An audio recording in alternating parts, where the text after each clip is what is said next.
Okay. All right, everybody. Welcome to our first meeting of 2026. I went back and looked how long we've been at this, and we've been going strong since April of 2022. And this club, as you all know, is sponsored by the town of Fairfax and the Artist in Resident program. And I'm one of three Fairfax artists in residence, and part of my role is to bring art into our community. The Fairfax Photo Club is one of those projects, and thanks to the Park and Rec, it's completely free. The only thing I ask of you is that you tell me, each of you go into the chat and tell us where you're from, what city and state, if you're from out of state, because my boss likes to know that stuff. So if you could do that right now, I'd be very grateful. And Donald will help me out by noting. Anyway, if you're visiting for the first time, I would love to invite you to join our Facebook group. All you have to do is search for the Fairfax Photo Club and answer the questions that we ask you. You're welcome to share photos there anytime, and you can also participate in our monthly photo challenge, which is inspired by our speaker. I suggest treating it like a fun homework assignment, and that will help get you out to create new work. Lots of people posting their older stuff, so I want to see some new stuff from all of you. And if you prefer to just share older images, that's fine too. And we also have a YouTube channel where you can watch tonight's presentation along with past speakers. Just search for the Fairfax Photo Club. And our next meeting is going to be February 19th, and it will be another members night. So we'll each take a turn sharing images. Everyone's encouraged to share, and there is a limit of 10 images per person, and presentation time will depend on how many people sign up. A few members have asked for the option to have a photo critique. So if you would like some feedback like that, let me know ahead of time, and we'll give you extra time for being brave. And now I wanted to check in with Terry and Donald about any upcoming not fundraisers, field trips.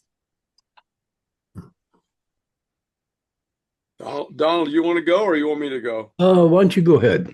Well, okay, I'll talk about the ones that we didn't have, and we were thinking about a photo walk in either North Beach, would be street photography mostly, or over at Fisherman's Wharf, which we could do the wharf. There's a whole slew of things over there worth photographing. And also the Ferris wheel, if we go towards the end of the day, we could get some light streams off the Ferris wheel, which would be kind of nice. So we just need a date. It's better to do it on a probably Friday or Saturday night, and probably towards, particularly if you're doing the wharf, probably late afternoon, so it gets into the evening, so we can get those light streams. Sounds good today. To me, do you want to pick a date? Maybe after next meeting. Yeah, February? I'd say sometime in February would be Yeah. great. Yeah. Though I tell you that I know the 24th, Stephanie, we have a shoot in the city, which would not be a bad time to do it actually, because February 24th? Yeah. Mm-hmm. I don't know if I'm signed up for it, but I will. You're signed up for the one in the city. February 20, you mean January 24th? Is that January 24th? Yeah. Yeah. Oh, okay. Yeah, All right. I'm Well, signed yeah, I'd say sometime mid-February after the next meeting, whenever that works out to be. Mm-hmm. If you give Okay. me the info, I can whip up a little flyer. Okay. Or Donald could whip up a flyer too. So All right. Well, I'll send it. I'll send the info. I've got it someplace. so let me ask all of you, anybody have any announcements or any events or shows coming up? I have an announcement. Great. There is, some of you may know David Hoffman, the tea man, who has spent decades going in and out of Nepal and Tibet, getting in China, getting rare teas and getting in a huge amount of trouble with Marin County planning for building things not up to code, like compost toilets and uh, things that look like they were made in Tibet. He has a fabulous show at the Geronimo Valley Cultural Center. It's up now. It's shots that he's taken since 1971 on his first trips up into the Himalayas, and you got to see it. That's Oh, wow. you just got to see it. How long is it running? I forget, but he's doing a slideshow tomorrow night or tomorrow afternoon, and he's doing a walkthrough, I think, on the 24th. But go to the San Geronimo Center website and check it out. That's great. David's David's one of the good people, even though he attracts trouble. And my suggestion with respect to a February field trip in San Francisco is this is going to be a big deal Chinese New Year. We should coordinate. That would be fun too. I've never photographed that. That would be really fun. All right. Anybody else have anything coming up? Any shows? All right. Okay. So everybody go ahead and mute. And I'm going to introduce Will Toft tonight. I was part of a show at Artworks, and we had to stand around for quite a long time. And I went downstairs finally to go check out some of the artists, and I saw Will's little studio in there, and his work is he has such a variety, and his work's really fun, and I'm super excited that he's done some roller derby. I think you're going to really enjoy tonight. So I'm going to hand the floor over to Will. All right. Well, thank you, Stephanie, and thank you, everybody. Thanks for coming. It's nice to see all these names. Yeah, so I am, as we speak, standing in my studio in San Rafael in Artworks downtown. I've been here about 3 or 4 years with a studio now. I've been doing photography full time since about 2017. I was a corporate schmuck for a long time before that.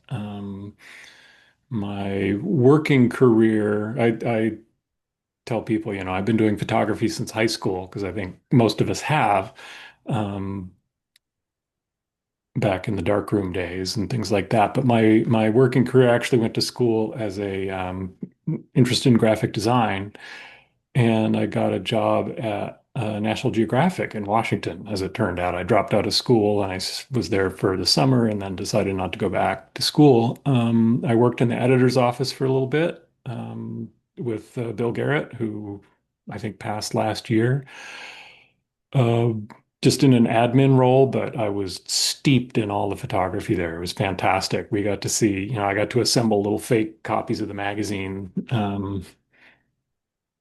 months and months before they were published. And yeah, it was a really good experience. One of the things I got to do, I came this close to actually getting a permanent job on the design team there, and I have a prop.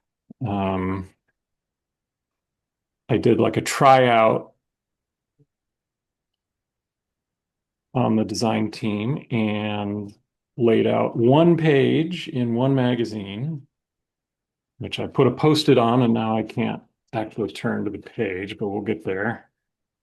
Post-it, there we go. So this map in the November 1990 National Geographic, I actually laid that out, like positioned the type and did all that design work and stuff. So I'm very proud, and I am extraordinarily happy that I found a copy of this copy of the magazine, because I actually got it at Urban Ore. I had lost track of it for a million years. So anyway, while I was there, and soon after that whole thing happened, there was a big shakeup. The editor I knew, Bill Garrett, got fired, and all sorts of things reorganized, and there was no room for me on the editorial side. So I actually tripped my way into the computer department over there and turned that into a career that lasted about 25 years. I moved to the Bay Area in 1997 and moved to Marin in 2000, and I lived in Fairfax for about 15 years until pretty recently. So I'm one of you, and I used to walk by Stephanie's studio, every day basically, and admire her work. And actually, I saw, when I came into because I have a studio here, I'm here a lot, and when they were hanging the show, this last show called Joy, I saw one of the photos across the room, and I was like, "Oh my God, that's Stephanie's work. It's very recognizable." So that was a fun thing. So yeah, I'm with that. That's kind of where we are. I post career, post corporate schmuck career. I've done some things. I my dad died, and I remodeled his house.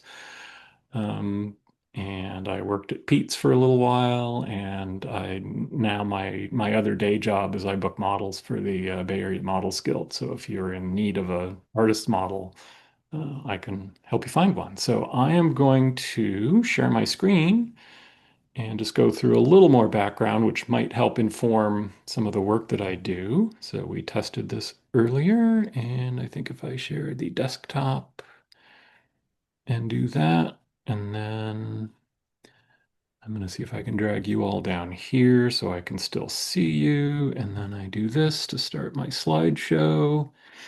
And there we go. Everybody can see that? My Yes. my little splash screen, literally. Yes. Um, so thank you to Stephanie for uh, encouraging me to do that. So this is a self-portrait I took during the pandemic. That, like most of us, I think we did a lot of self-portrait projects during the pandemic, and the only lasting thing from that, this is my house in Fairfax.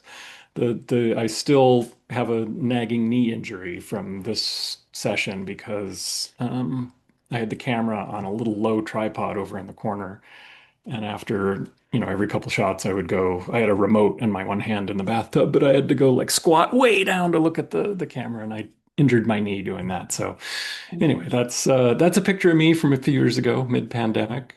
Um, this is me racing motorcycles. So one of the things I did once I turned 30, I waited till I turned 30. And when I was younger, I raced bicycles, skinny tire bicycles, and then once I turned 30, I bought a motorcycle, and it didn't take too long to get onto the racetrack and then start actually racing. So I chose this picture to show like this was actually me on the racetrack, but I also was very proud of my Only in Fairfax sticker that I had at the time. So the reason I no longer race motorcycles is this. This is what remains of my left elbow.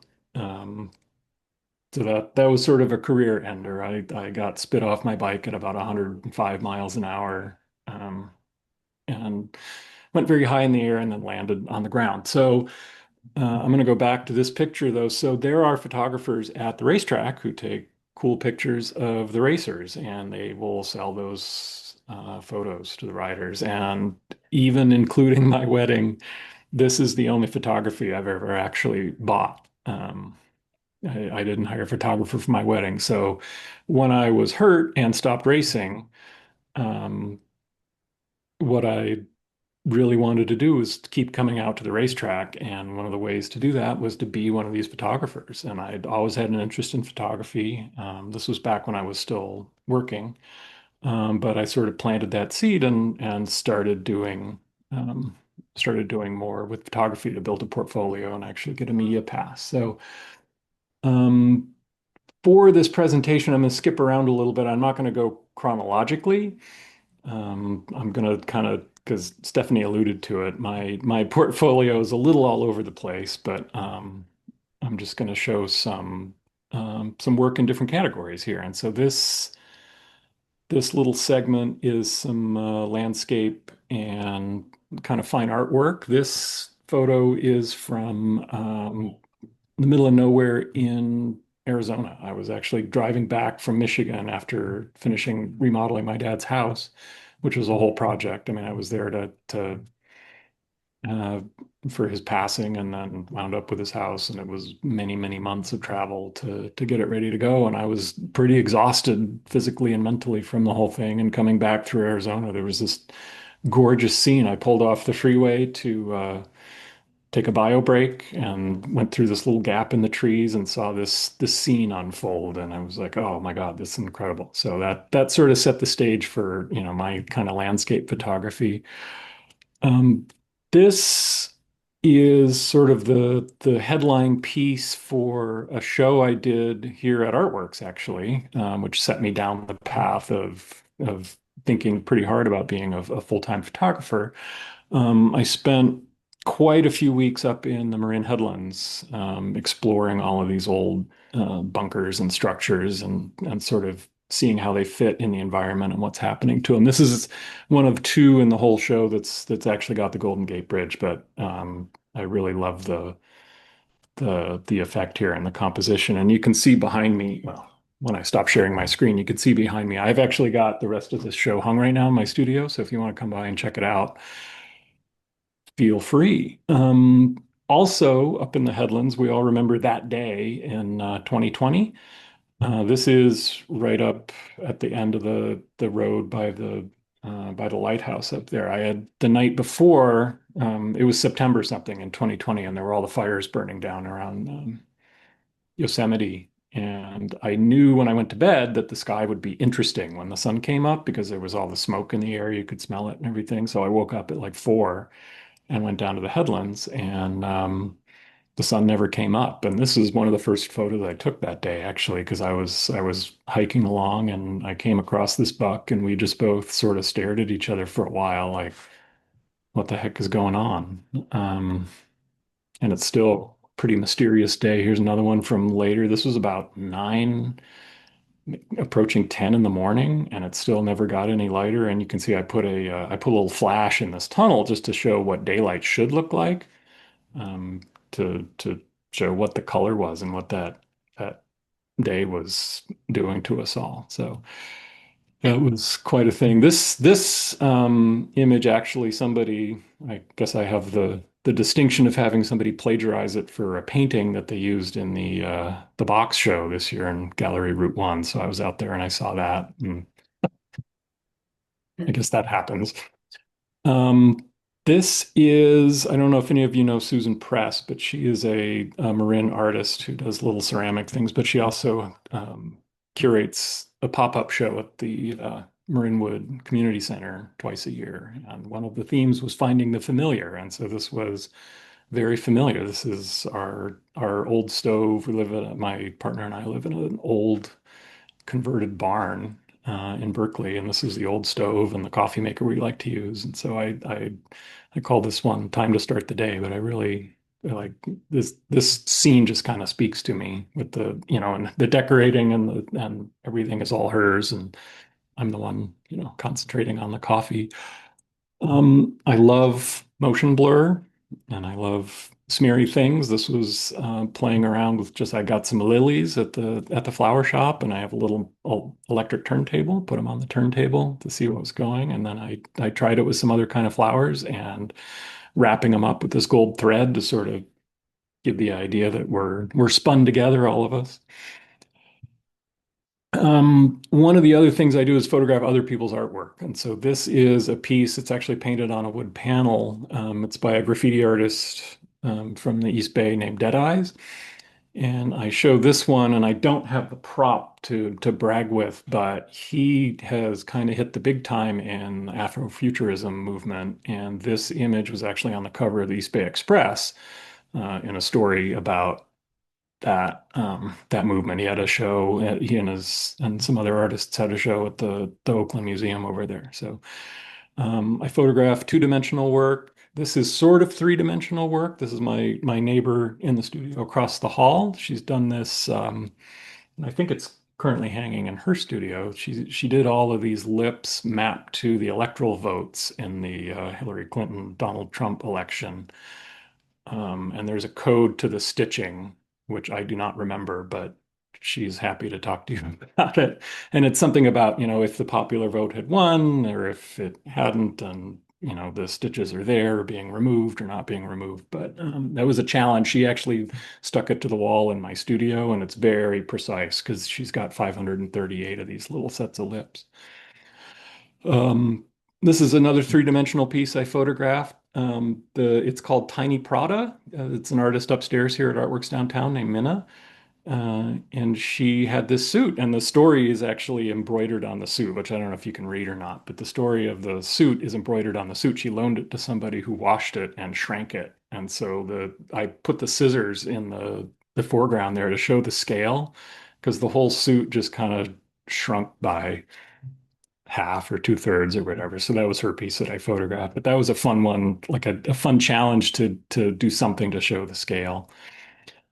And then these are two still lifes that are actually being shown right now at the Falkirk Center. There's a show there called Celebration of Contrasts, and I got these two pieces accepted to it. And my inspiration was basically go straight to the color wheel. We have a persimmon tree in our yard, and it had these gorgeous orange leaves. And I thought, what contrasts with orange? Blue. So my partner had this fabric, and there we go. So that's some of the kind of fine art and landscape stuff I do. By the way, Stephanie and I talked about it probably makes sense to hold questions till the end, but if people have things they're desperate to know, you can chime in or throw something in the chat. I can't see the chat, but I think Stephanie is watching. So There's a little hand you can raise, and I'll tell you, Will. okay, cool. Thank you. And while this does its thing, hopefully it will work. So now we're getting into what I call this little segment portraits. It's going to be a mystery what order these are in. We were talking about this before we started the call, that Lightroom has sort of rearranged things. So I think I've got it in an order that makes sense, but I may not. But I do headshots. I do kind of ordinary business lifestyle kind of portraits. I don't show a lot of those, but it does help pay the bills. I do love action portraits like this. So this guy and I have a background as a cyclist, so I wanted to really get him, in a sprint movement. And this was up on Ridgecrest Road, that kind of goes behind Mount Tam on the way to Fairfax, and I'm pretty happy the way that one turned out. I was standing in the middle of the road, of course, with holding a flash up and to get some light on the front of him as he's coming out of the sun at me. This is a friend of mine. This was actually taken in the parking lot of the Fairfax Market down there. This is a friend of mine. He's actually the one that got me into motorcycle racing, but he has since left that sport as well. And now, last I heard, divides his time. He spends about half the year doing graphic design work and about half the year traveling the country in this van that he built, riding his mountain bike. So he swung through Fairfax, and I was like, hey, let's take some portraits. He built all the furniture and the accoutrements in the van. And it was a great portrait. This little set, again, I don't have a prop to show you, but there was a whole set of photos of this, and it was in an article about van life in California Adventure magazine or newspaper. I can't remember. It's been a while. This is some paid work for the Marin Girls Chorus, which, like I say, normally I wouldn't show, but I do love this photo, and they're having a lot of fun. So, I also do the occasional wedding. I don't advertise them, and I won't do them for strangers. But I'm pretty involved in the world of roller derby, and the bride here is a roller derby player. So, and she married a roller derby official, and so I did do photograph her wedding. This is at the Falkirk mansion up the street here. This is more along the lines of the roller derby weddings that I do photograph. This was in City Hall in San Francisco. A bunch of odd characters. The one in the middle with the fur, don't know if that's real fur or not. I assume it's faux. Their name is Demanda Riot. We're going to see them later as well. They're a pretty famous roller derby player, but this is the happy couple. Also from San Rafael, they have moved since to the UK, but that's people in roller derby have derby names. So that's Frightmare closest to us, and Duel Hiddison, who's French behind her. So that's Stephanie, and I actually can't remember Duel's real name, but um, that was that wedding. And then after that, we went to the Castro because they had just put down these rainbow crosswalks to celebrate the ability of people of the same sex to get married. And so we went down there and did this very fun session there. And this is another, not from roller derby. These are other friends of mine that also got married at City Hall. This is one of my longest term and most reliable clients. Her name is Stevie. She's as you can probably tell, weight training coach. Yeah, see, now we're out of order, but there are some more pictures of Stevie coming up.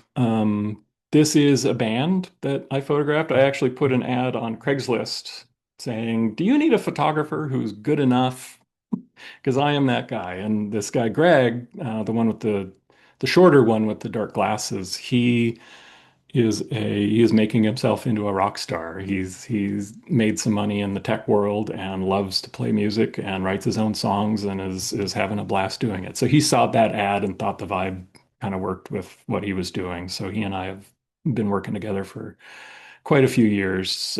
Every time he plays a tour, he has a different lineup in the band. So we'll get back together and do new promos and things.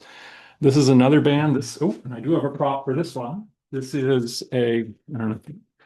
I'm going to stop sharing for just 1 second. And hopefully this doesn't blow everything up, but that is an album cover I did and a real vinyl record.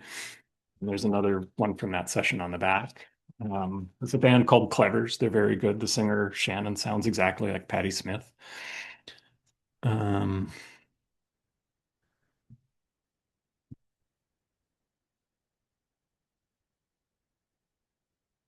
oh my God, it worked. Here's Greg performing. And again, this will be a continuing theme is I love motion blur. I love shutter drag. I love lots of colors and squiggly lines and stuff. So this is a slow shutter with a flash popping at the end to freeze him to kind of show what a rock and roll show looks like. This is a punk band called Lost Cosmos that was playing at. Hey, Will, you forgot to press share. Oh, I'm sorry. It just dawned on me. Let me see if I can find you all now.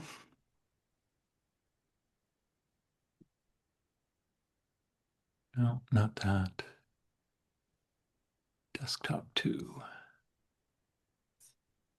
There it is. There we are. Sorry. I have another album of Greg's here too with one of my photos on it, but I won't try and do this again. Yeah, so there is the album cover. That's Greg playing at this place in San Francisco called the Riptide. This is the punk band Lost Cosmos playing at 924 Gilman, which is a very famous punk venue in Berkeley. If you come through Artworks downtown, you might recognize the guy singing there. That's Stan who works here, but he's also in this band. Same show, minutes later, I was like, let's smear it, man. Let's get some light trails and drag the shutter. So that is what I did. Here's another one of Stevie. She hires me every few months and we do an enormously long and exhausting session, and then she saves those all up and trickles them out on her social media. And she's doing really well in her physical training. And that's another one that I really like. This is in her garage. She uses her garage as her training zone. This was out in the Marin Headlands, sort of combining two things that I like to do, photograph people and be in the headlands. So this is a little bit of my Photoshop wizardry, which is not much, but her partner is actually standing off to the left there with a big strobe to do some fill in the bright sunlight like that. So it's and that's her little dog Muffin down there at the bottom. But this one I put in here because this is a job I do for the city of Novato when they get a new set of Um, City employees come through, city council, mayor, chief of police, whatever. I'll go up and do like headshot day for their staff. And I generally joke when I'm doing it, like, oh, when the scandal hits, we'll see my work on the TV. And was the new chief of police a couple years ago, and she quit after not even a year, and nobody seems to know why. But sure enough, if you look up, Novato chief of police Beth Johnson, you will see my photo and stories about she just up and quit. So I put that in there. This is if you draw from the human figure in the Bay Area or have in the last 30 years or so, you have probably drawn this person. This is Prudence. She is a figure model, art model, has been working in schools and private studios for a very long time. And she happens to be my sweetie. And I'm very proud of this picture. And she likes it too. She hates, ironically enough, oops, hold on. I got to turn the camera back on. Um, there we go. Everything's still there. She is being a figure model, ironically enough, does not like being photographed. So I was lucky to get a good portrait of her. This is another model that works for the Bay Area Models Guild. He's actually just moved to New York. His name is Aaron. This is an artist. I love photographing artists. This is an artist named Anna who lives out in the East Bay.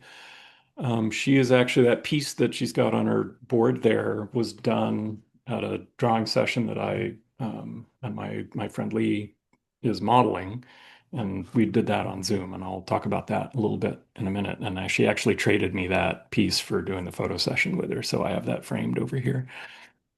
This is Patty, who um, lived in Fairfax.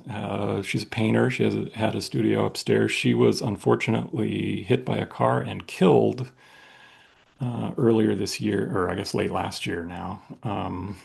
That horrible intersection where Third Street kind of comes down the hill next to Marin Society of Artists, and people come blasting through at 500 miles an hour. Well, she was struck and killed by somebody in that intersection, and it is terrible. But luckily, we got to do a photo session the year before, so her family has these photos now, and yeah, that's a sad story. But I think these are great photos of Patty. She wanted to be seen as very serious, but she's actually not. And this is my studio neighbor on the other side, Murtaugh. She is a painter and a sculptor and a fiber artist and a delightful soul. And I think this is one of the better pictures I've taken of somebody to capture their spirit, and she loves it too, which is great. This is her name is Alex Hanna. She is a PhD sociologist and roller derby player. But she co-authored a book about called The AI Con, which I highly recommend reading. She's a sociologist, like I said. Her writing partner is a linguist, and they talk about basically what generative AI is actually doing and why it's terrible for the universe.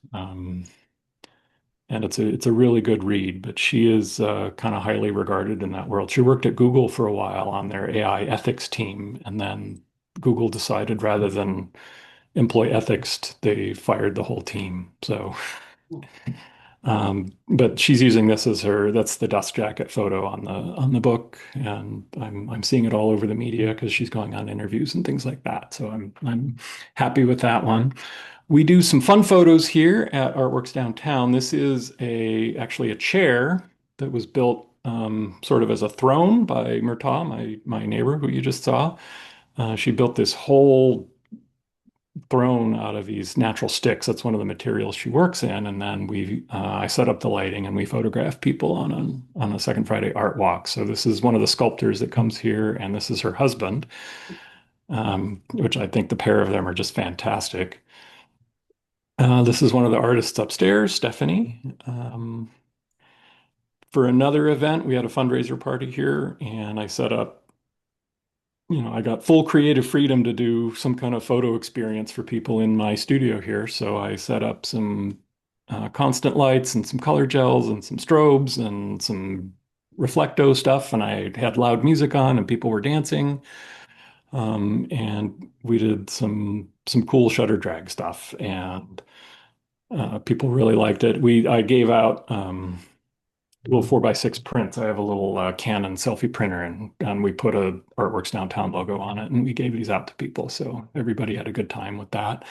And then that following, I guess this was last year on Valentine's Day, I put a light on the wall back here behind me, or behind the subjects, and figured out how to move the camera to make a little heart shape. And I did Valentine portraits for people, and same thing. I traded them a little print for their email from my email list. This is some more recent work. This is a roller derby player named Myth America. She was in a contest to go far and get a feature in a tattoo magazine, and so she needed some better pictures than she had for that, and we had a great time. And I hope she comes back soon because that was a lot of fun, and I love tattoos. This is another model from the Models Guild. Her name's Karen. She's from Haiti and has been modeling longer than a lot of us have been alive, and still in fantastic shape. And this is a very recent picture, and it's actually in the window in the front right now on the street. This is a model named Sophie, but the thing about this image is that dress she's wearing is actually my grandmother's wedding dress. I had been looking for somebody for years small enough to fit into it. My grandmother was born in 1900, and my mom saved her wedding dress, which I still have, but it is tiny. And so Sophie is tiny, and we managed to fit into it. So we did a whole session, but we kind of wanted to do silent film star look. And so this is where we landed. And I believe that is it for the portrait session. I'm just going to move on to the next and talk about some of my more figurative work. And this is, I don't call a lot of these portraits because it's not so much exploring the person, but it's more about the art of like the human form in, in nature and some environment. So this is this amazing warehouse over in Richmond. It's a deco masterpiece. It's got these portholes all over it. It's got great moldings. It's got that great rusty sign going on. You can't get up to it anymore. I was just over there the other day, and there's a fence. But this is a model I knew, that I just wanted to do something with this warehouse space. This is a person who became a friend of mine. She lives up in Sacramento, or did. We just decided one day, hey, let's pick yellow. And so we spent the whole day working in yellow. And this is one of the things that came out. We just did this in the corner of her dining room. I took up some yellow fabric and a bunch of lights, and yeah, we created that. One of the good things that came out of the pandemic was I met this person. Her name is Lee. She is a retired ballerina, as you can probably tell, but she's also a figure model in the Models Guild. And we did a ton of work together.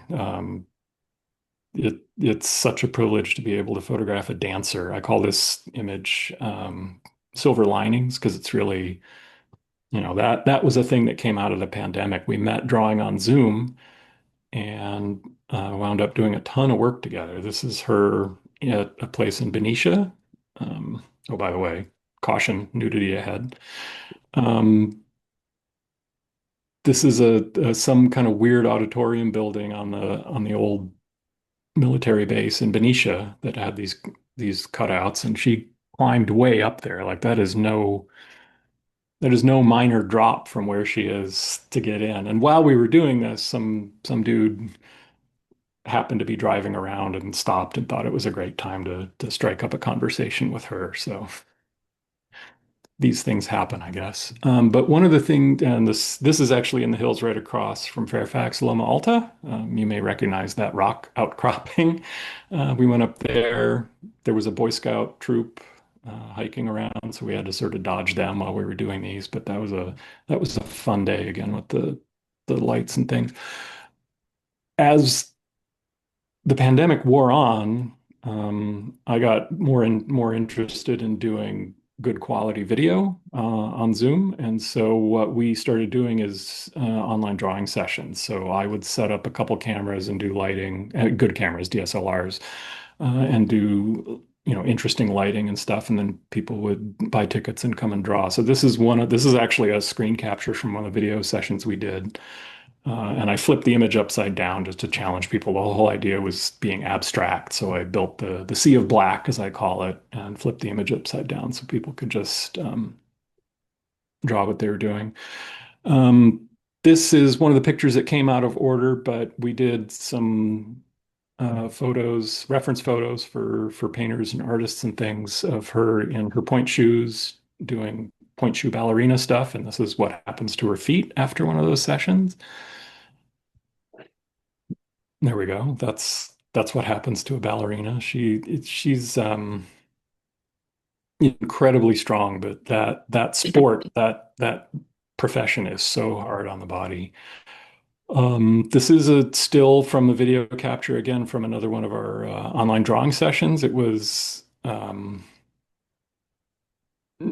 we were presenting Andrew Wyeth and the Helga paintings that he had done. I don't know if people are familiar with those, but Helga was a woman that he painted a lot. And there's one of them that we really love where she's behind the screen like that. So we recreated that. That's actually in her dining room. But I had put a scrim on that window behind and set up two huge video lights outside because this was broad daylight to come in and actually overpower the sun and give that look. So I'm pretty proud of that.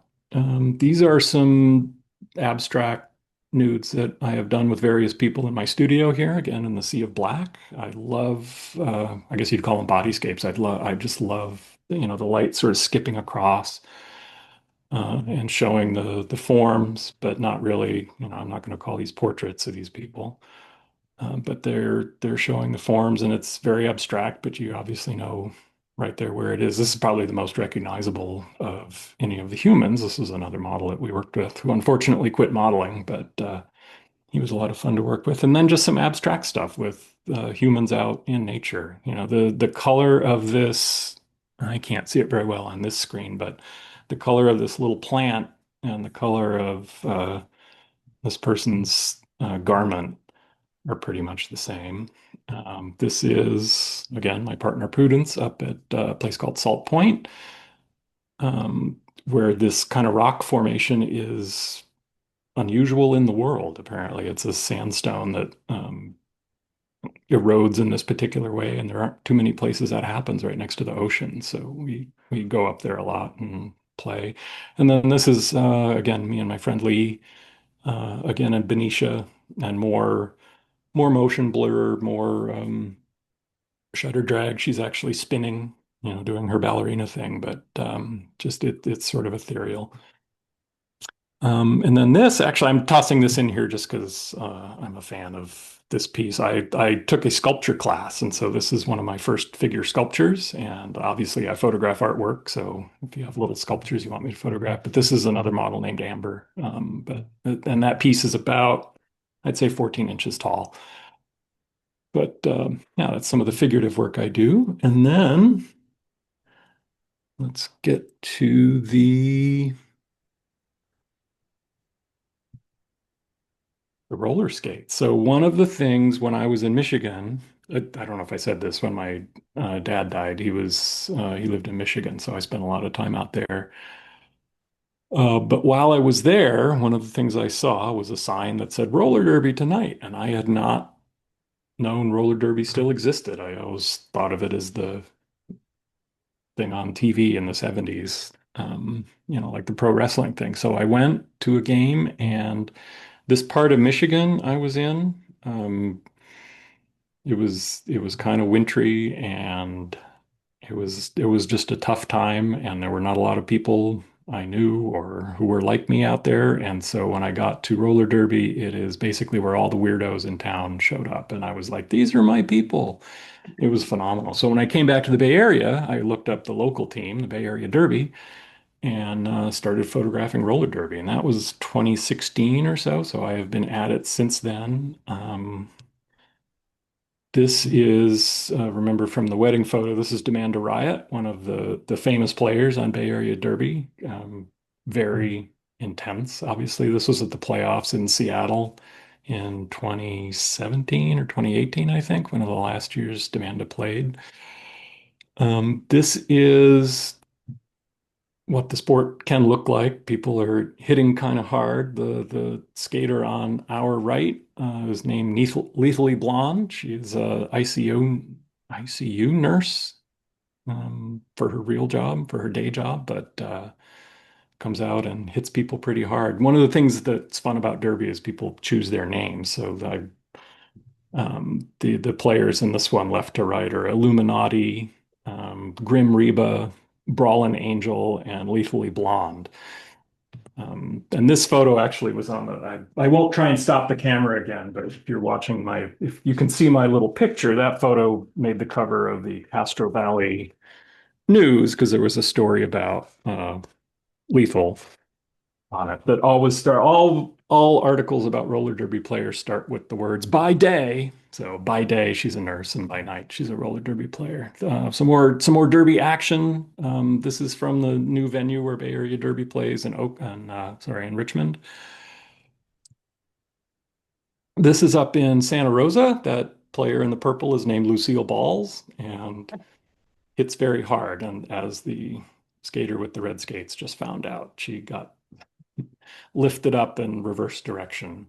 They play in this great building up there with that curved ceiling.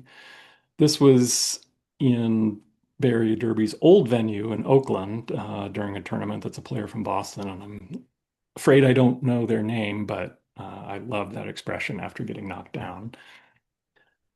For a while, they played at the Palace of Fine Arts in San Francisco, and it was a gold mine for just environmental images like this to show the player and those sculptures. Those sculptures are like really kind of cheesy plaster left over from the World's Fair. But man, what a venue.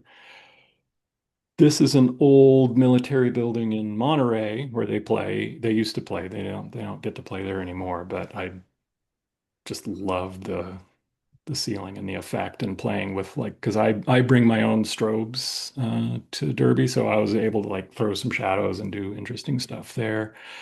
This is again in Santa Rosa. This is back when the whole controversy about Colin Kaepernick was happening and people were kneeling for the national anthem, and a lot of Derby doesn't play the national anthem, and I don't think they do anymore in Santa Rosa, but they did for this game, and this is the Berkeley team that decided to kneel, which I also did. And I think it's just a great photo of like who these people are and what the sport is about.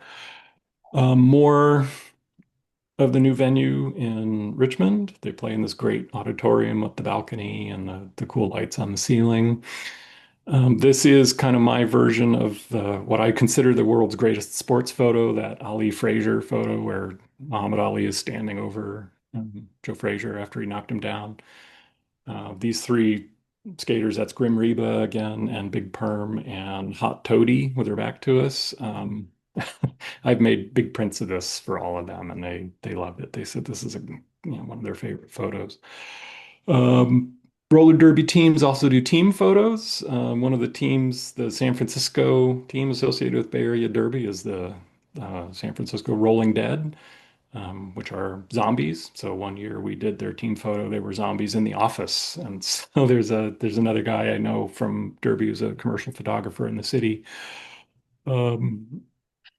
and he and I teamed up to do a whole bunch of like office photos of the zombies at work and like fiddling with the office equipment and things like that.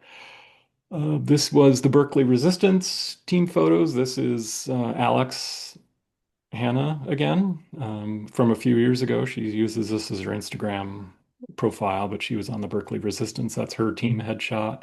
And this is the team photo of the Berkeley Resistance from that year. I actually can't remember what year it is, but that's again 924 Gilman. That's that famous punk club. So they were going for a punk aesthetic, and I think they did it pretty well. So let's talk about things moving. The name of this talk is Intentional Subject movement, which is sort of a play on intentional camera movement because I really like moving subjects, sports, and people doing things. So this was um, this venue, Bay Area Derby's old venue in Oakland, had these great skylights. There were blue tarps all over the roof because the roof leaked. So everything was cast in blue, but occasionally there were these little pools of light from the skylights that just came down. And so I was able to drag the shutter and catch the, I think this is like a fifth of a second kind of shot. This one is back at the Palace of Fine Arts. This one, again, Palace of Fine Arts. I'm doing a zoom blur this time. So I have a zoom lens and I was actually zooming in as the shutter was open. And then there was a flash at the end to capture it. And this player closest to us, his name's Slam Chowder. And she told me this to her is like the most what it's like to actually be in the middle of a roller derby pack. So I was I was proud of that photo. This is Myth America, who you saw earlier with the tattoos. This is again in Richmond, more of a straight kind of panning uh, action shot. Some more zoom blur. This was from a tournament in San Jose I just got back from. And then, how many ways can we move the camera while the shutter's open? So this, I was rotating it around its axis to try and make something interesting happen here. Um, when roller derby players stop playing roller derby, they start going to the skate park and hitting the quarter pipe or the half pipe. So this is a retired player named Kid Ace. Who is fantastic. She's basically a gymnast. She's a yoga teacher and other kinds of stuff.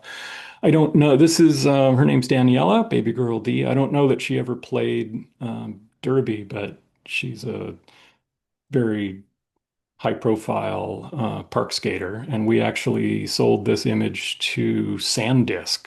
They make the memory cards and stuff. They use this in one of their ad campaigns. So this is my most lucrative roller skating photo, which helps keep the lights on, I guess. There's Daniela again. There's some more of Kid Ace. This is at the skate park over in Berkeley. I really like strobe. I really like flash, even during bright sunlight, because you get some sort of weird kind of surreal looking thing. So this, you can see that light just over the rim of the bowl she's in there. That's my strobe kind of lighting up her shadowy side, even though the sun is out. Here she is. This is a 14 millimeter lens that I basically stuffed. Like she got up, did their handstand, and I was lying on the side of the, the park and stuck the camera in her face and took this photo that really lends itself to wide angle and getting close up. These two are, and I won't show you, but I have a prop. There's a skating zine called Anti-Clicked, and they actually commissioned me to do a whole black and white series. They were going to do a black and white issue. And so I went to the skate park in Pacifica. This is a skater named Dirty Little Trick. And that I saw these airplanes coming, and there were the two of them streaking across the sky, and I was like, Dirty, go fly up into the air over there. And she did, and we were able to get this, which I love this. This is one of my favorite skate photos. And I think that's where I'm stopping the skate thing.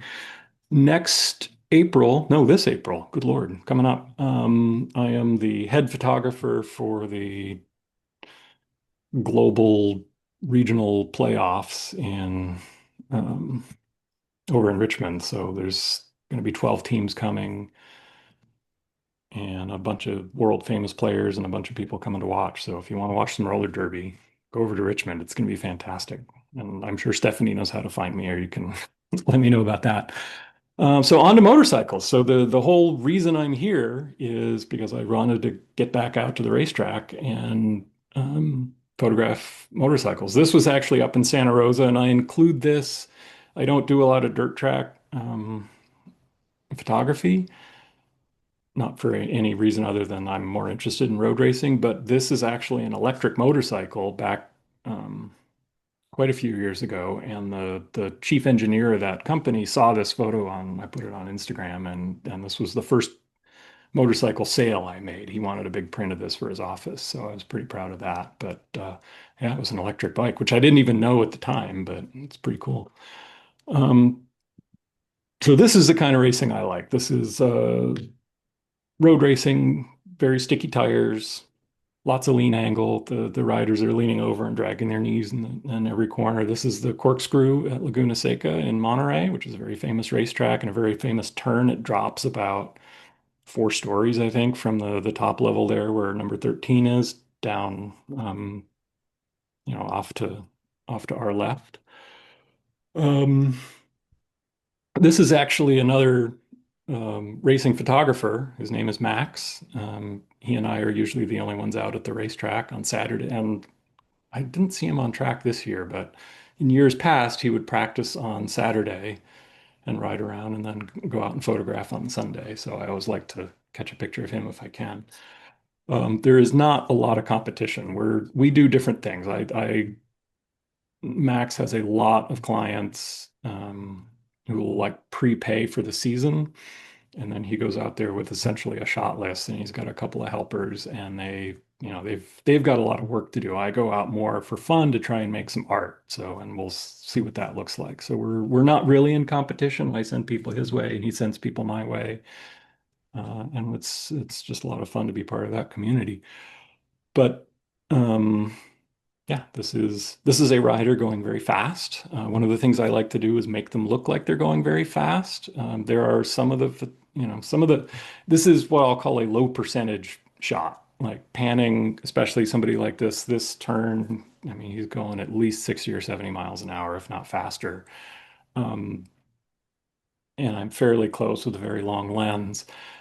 It is hard to get the bike sharp and create that motion blur while you're panning. So I will throw away 2/3, if not 3/4 of the images I take at a race weekend. But to me, it's worth it because I really want to show that they are going fast. The wheels, you can't see the spokes on the wheels, and you've got the background blurred. Um, this I just love because it was so graphical with his suit and the curbs and the green and the yellow and the red and the white.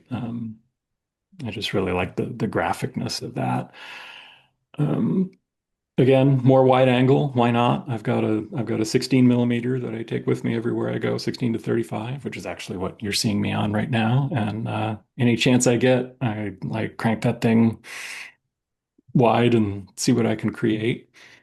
Um, Little moments like this are fun. He's looking behind to see how far back the competition is. That motorcycle is made by a company called Arch, which is owned by Keanu Reeves. He was at the races this last summer. And I think I'm the only person who was at the track that did not get a selfie with Keanu Reeves. I didn't even see him, but everybody else in the world did. This guy's named Garrett Gerloff. He had just won this race as a AMA Superbike race. He had won there at Laguna Seca, and he was pretty stoked, which is cool. Um, Again, I do stuff like this. This doesn't sell. Neither of these riders, I post these images. Neither of these riders are probably interested or even recognize themselves, but I love it. I love stuff like this just to show kind of what it's like to be out on the track and how the rider in the back is so hard on the gas. You can see the little, his rear tire is spinning up and leaving a little trail of rubber as he goes. That's leading onto the longest straightaway on the track. And the way you go fast is open the throttle really, really hard and really fast, and there you go. There's a little spot at Laguna Seca out of the last turn where you can catch people doing wheelies sometimes. I did not here, but that's what I was trying to do. But again, it's sort of a lower percentage panning shot. I show you this just to kind of illustrate that the wheels are turning and that guy's going pretty fast. Um, this is one of the times when I did turn the shutter speed way up to freeze the motion because I was up in this little box over the turn, and I was seeing this rider come down. His name's Cameron Bobier. And this is a BMW motorcycle. And for whatever reason, his tune on it was every time he'd roll off the throttle to come down the corkscrew, it would shoot flames out the back. So I said, okay, I'm going to get that. So I really cranked the shutter speed up. and put it on. I don't use even the fast motor drive, but I did for this. He would come by and I'd be like, just to try and get one with the flame coming out. So I did that and I saw it and I was happy. And then I went back to my usual thing. This happens. This is a crash again, at the Corkscrew. He had lost traction a little higher up on the track there and slid off, and the bike started tumbling and they slid down the hill. This is this past season. This guy ran off at the end of the very long, fast straightaway into the dirt, and it's so deep and soft that it kind of just caught his bike and chucked him into the air. He actually got knocked out and was lying there, and we were all pretty worried about him. But I actually went and talked to him later on that very afternoon, and he was like, "Yeah, I'm fine." Um, I'm showing you this again because this is a high percentage shot. I did very high shutter speed for this one because I wanted to catch this guy's body position. Um, because he's really trying to get his elbow onto the track. But you can see, I mean, I look at this photo and mostly what I see is his posture and the sort of aggressive stance. But then I look and look at that front tire, that front wheel, and I can like count the bolts on his brake rotor, or maybe even read the label on the tire. And that does not convey how fast he's going. He's probably going 100 miles an hour right now, but I have that on oh, camera turned off again. Um,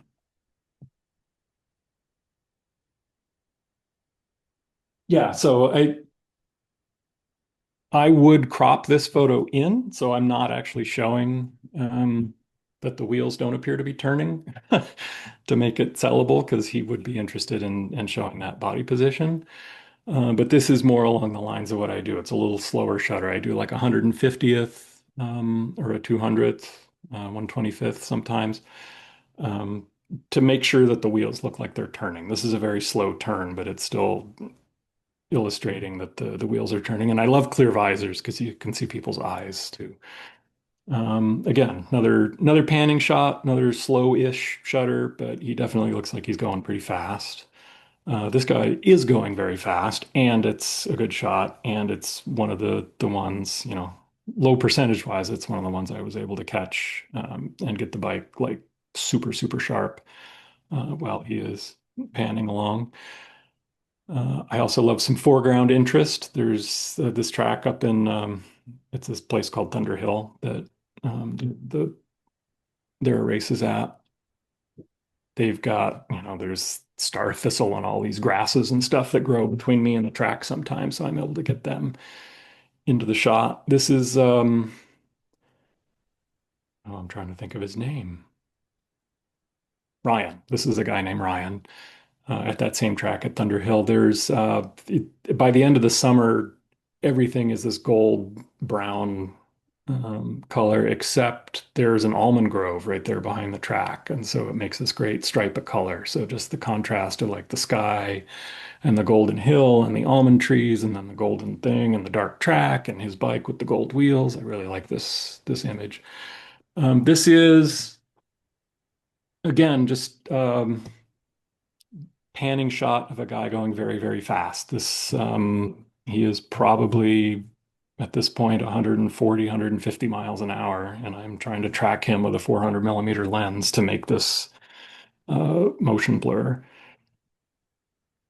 And then I started getting very creative and saying, okay, let's not try and make anything sharp. Let's just sort of catch the mood of what a fast motorcycle looks like. And so I really slowed the shutter down and started playing.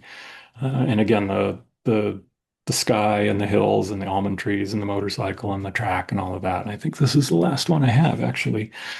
So yeah, I guess the theme is subject movement. You've probably all heard of intentional camera movement. I'm moving a camera too, obviously, but I really just like to convey the motion and the color and kind of the feeling of what's going on out there. So that is my body of work. I think we're doing okay on time, but yeah, I'm happy to answer questions or chat or whatever. So Well, I'd like to say, I find it very impressive what you did. I mean, the variety of your work is amazing. Um, but particularly the zoomies and the motion and the of the skaters. And boy, fantastic. Thank you. Yeah, I'm trying to bring that aesthetic to, I mean, especially the skaters and derby are unconventional people. You know, they're kind of on the outside. Motorcycle racers tend to be pretty conservative in all ways, and so they all kind of want the same shots. I actually have like this is one I did that same rider that I had at Laguna. I did this and made this poster for them, and they will like sit out in the pits at races and sign autographs on these posters. And so they need shots like this that are very sharp, you know, mid-turn, lots of lean angle, but I am really trying to sort of break the riders of that being the ideal and get them, you know, thinking more about like some aesthetics and let's have some nice photos that they could be proud to put on their wall. So I appreciate you seeing that. Thank you. Well, I've actually never seen roller derby photos before, so I just find that interesting. It's a fun game. You should come check it out. I plan to. I wrote it down.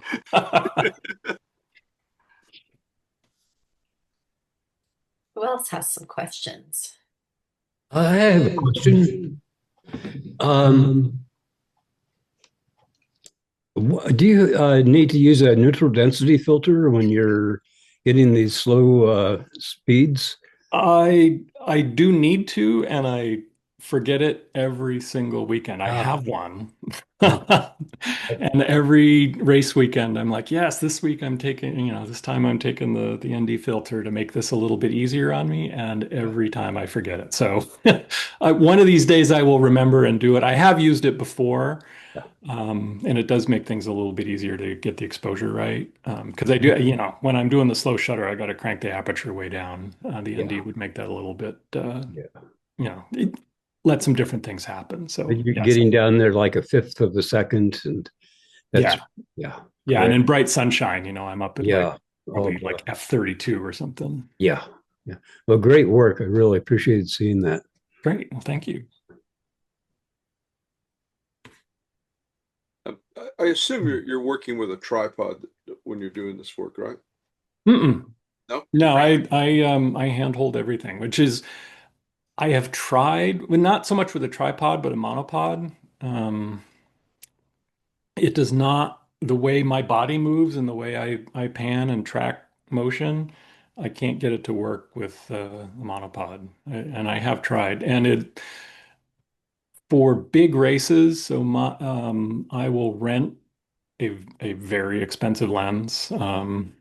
There's a there's a 100, no, 200, 400 f4 that I rent because I can't afford to buy one. And it weighs, I think, like 75,000 pounds.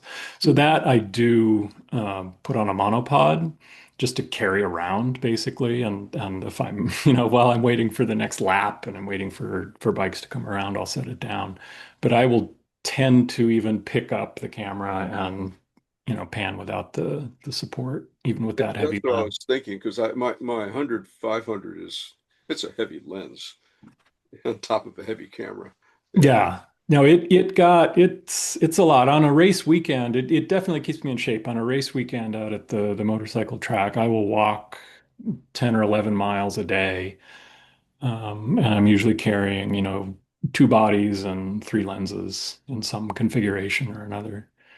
And a you know a camelback backpack, and I drink like a gallon of water a day. At least I should. So yeah, it's it's definitely an ordeal. And I would, you know, as I get older and things start hurting more, I will probably have to practice more with some kind of support for the panning. And it definitely opens up some creative possibilities too, to like really get the horizon rock solid while you're tracking somebody across. But so far, I haven't figured out how to do it. well, when I had my shoulder operation, I found a monopod that attaches to your belt. Yes, I And have seen and it those. straps to your shoulders, and it was very handy. Yeah, there's a guy named Brian J. Nelson who is the photographer for Moto America racing, and I saw him actually at Laguna Seca, and he had one of those, and I thought that is genius. It works quite well. Of course, broken shoulder, so I had to use it, but it would have put me out of commission without it. Yeah. No, that's great. And thank you for the reminder. Actually, I'm going to make a note because when I saw that, I thought, oh yeah, I need to look into one of those. I had forgotten until you mentioned it. So thanks. But would you be able to talk about the mechanics of shutter drag? I haven't really, I'm not familiar with that. Yeah, well, I mean, it's generally just a term for a slow shutter speed. So, Oh, okay. there some of the images where there's a flash involved. Right. There's a little different technique, and I don't know if you're talking about that, but yeah, basically dragging the shutter, I think in my vocabulary is just kind of a slow shutter speed, slower than you would usually use. Like this last image that I landed on. Actually, I can go look because it's right here on my computer. That is oh my God, I cannot see. I want to say that's a fifth of a second. Okay. Um, but my expectation is that most of them aren't going to work, and Right. I'm kind of looking. Experimental. Yeah, it's experimental, and I'm looking for something cool. Yeah. So and then the flash, you get the slow shutter speed and um all of the blur, and then the flash freezes one part of it into clarity. Yeah, exactly. And you can do that either at the beginning or the end of the exposure. There's a thing called first curtain or second curtain sync. Oh, okay. And that's what second curtain means is it's basically it fires the flash right before the shutter closes. So you can get all that blur and that motion. And then the last thing that happens is the shutter freezes, the image on top of it, basically. Ooh, that So sounds fun to play with. it is very fun to Experimenting. play with. I actually, one of the things I learned, or when I was in Michigan, is I had a little speed light and a remote with me in my camera, and I just played with that a lot and learned, a lot of the weird configuration stuff for Flash. So yeah, I love doing that. Your Flash needs to be able to support it, a rear curtain. You set it on the flash trigger. I use wireless flash triggers. I don't put a light on top of the camera. I have a wireless trigger that fires the flash, but it can do second curtain or rear curtain sync. Awesome. Thank you. Yeah. We forgot to do the photo challenge. Do you want to? I'm going to share my screen, and I thought maybe you could read this for us, Will. Oh yeah. You might have a guess as to what the challenge is after seeing some of my favorite Yeah, work. right. It is go out and slow down the shutter and, catch something cool.